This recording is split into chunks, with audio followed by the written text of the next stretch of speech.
જય માતાજી મિત્રો, આજના બ્લોગમાં તમારું સ્વાગત છે।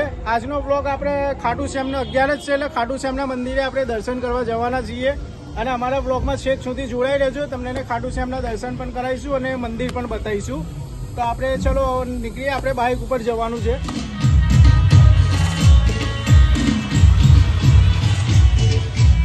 આપણી પાસે એક જ બાઇક હતી ને આપણે 4 સવારી છીએ, જગ્યા નથી। આપણે પેટ્રોલની ટાંકી પર બેસીને ગાડી ચલાવું છું। તો પણ આપણે ખાટુ શ્યામનું મંદિર બહુ દૂર નથી, નજીક છે, એટલે ચાલશે।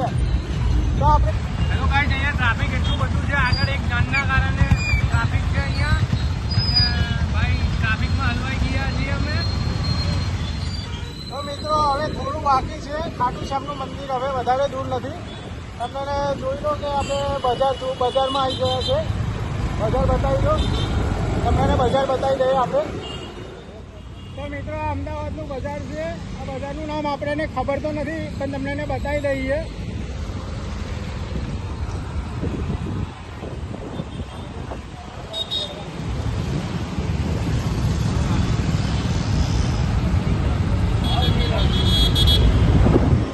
તો મિત્રો આપણે બાઇક ઉપર 15-20 મિનિટ થઈ ગઈ છે અને રિધાન અને કિરણભાઈ એમ કે રસ્તામાં ઊભી રાખો, ચા પાણી કરી લઈએ।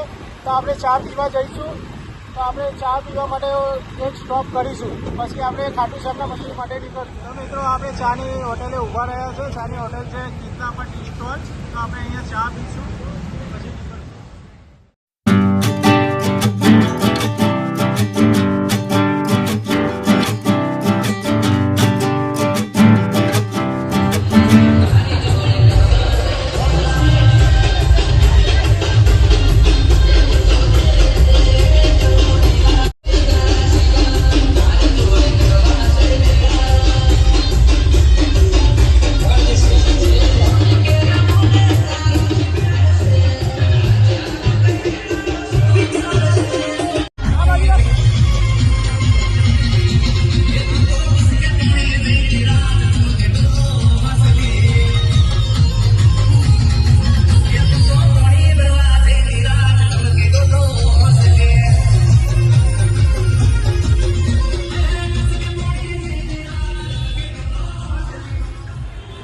તો મિત્રો આપણે ચા પીને નીકળી ગયા છે અને ત્યાં જાન નીકળી હતી એટલે આપણે કન્ટિન્યુ નહોતો રાખ્યો બ્લોગ, પણ અહીંયા આપણે બાપુનગર બ્રિજ ઉપર ઊભા છીએ। બ્રિજનો વ્યૂ સારો હતો એટલે આપણે ઊભા રહ્યા હતા અને આપણે એ બ્રિજ ઉપર અત્યારે પવન પણ સારો છે ને પાછળનો વ્યૂ પણ સારો છે।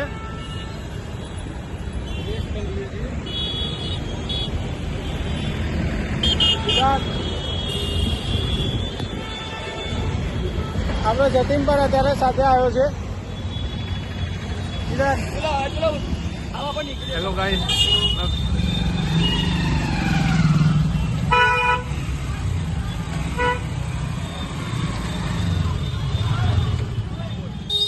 તો મિત્રો આપણે ખાટુ શ્યામના મંદિરે પહોંચી ગયા છે અને ગાડી આપણે બહાર જ પાર્ક કરેલી છે। અહીંયા ઘણી બધી પબ્લિક પણ આવે છે અને અહીંયા મંદિર પણ બહુ જ ભીડ હશે અને અમે પણ મંદિરે પહોંચી ગયા છીએ। આ ખાટુ શ્યામનું મંદિર છે।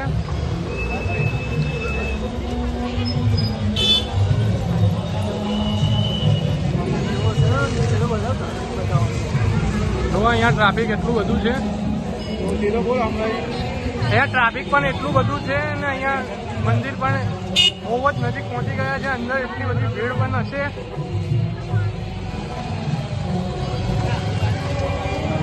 અમારું ફ્રેન્ડ સર્કલ પાછળ હાલે છે।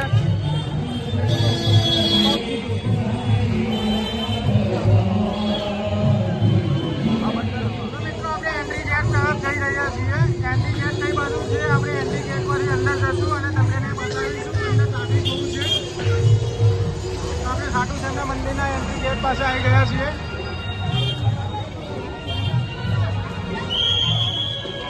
તો અંદર વધારે ટ્રાફિક છે, પબ્લિક વધારે છે ખાટુ શ્યામના મંદિરમાં, તો આપણે લાઈનમાં ઊભા રહીને દર્શન કરવા પડશે।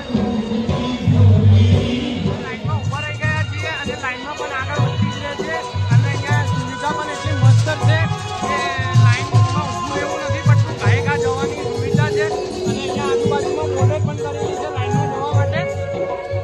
અને અમારા જતીનભાઈ લાઈનમાં નથી અત્યારે એવું લાગે છે. ચા પીવડાવી પણ હવે નજીકની થોડીક જ દૂર છીએ. લાઈનમાંથી અમે મંદિરે પહોંચવા જ આવ્યા છીએ. ભજન અને કીર્તન જોરદાર થાય છે અને સંતવાણીના પણ ભજન જોરદાર થાય છે. અને તમે પણ ક્યારેક લાભો લેવા આવશો. અહીંયા 11ના દિવસે થાય છે.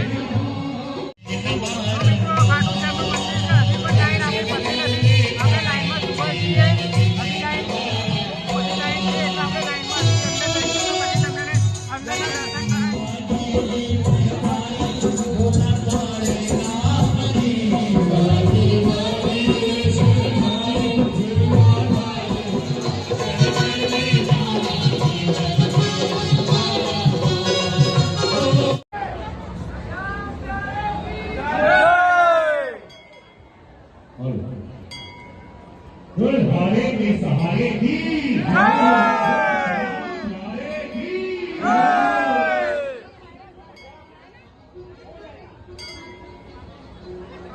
ગેટના અંદર આવી ગયા છે. ગેટના અંદર ભીડ બહુ છે. લાઈન જતીન મયુર અને રિટર્ન અંદર એન્ટર થઈ ગયા છે અને સાથે સાથે હું પણ થઈ ગયો છું અને ખાટુ શ્યામના દર્શન કરવાના છે. એમાં રિટર્ન પણ બહુ પુસ્તક છે અને ખાટુ શ્યામના મંદિરમાં પણ પહોંચી ગયા છીએ અને એમાં સામે કૃષ્ણ ભગવાનની મૂર્તિ પણ બહુ જોરદાર છે. એમાં અમારા રિધાનભાઈ, મયુરભાઈ અને જતીનભાઈ પણ સાથે સાથે જ છે.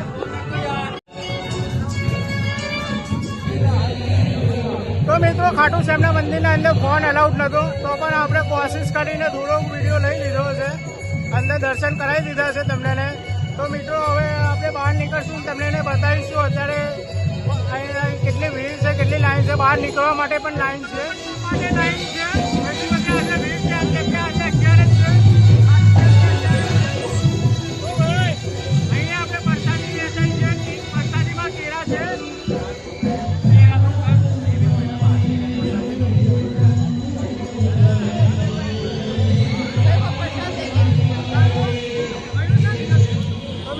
ખાટુ શ્યામના દર્શન કરીને મંદિરમાંથી બહાર નીકળી ગયા છે અને મંદિર બહુ સરસ જોવાલાયક છે.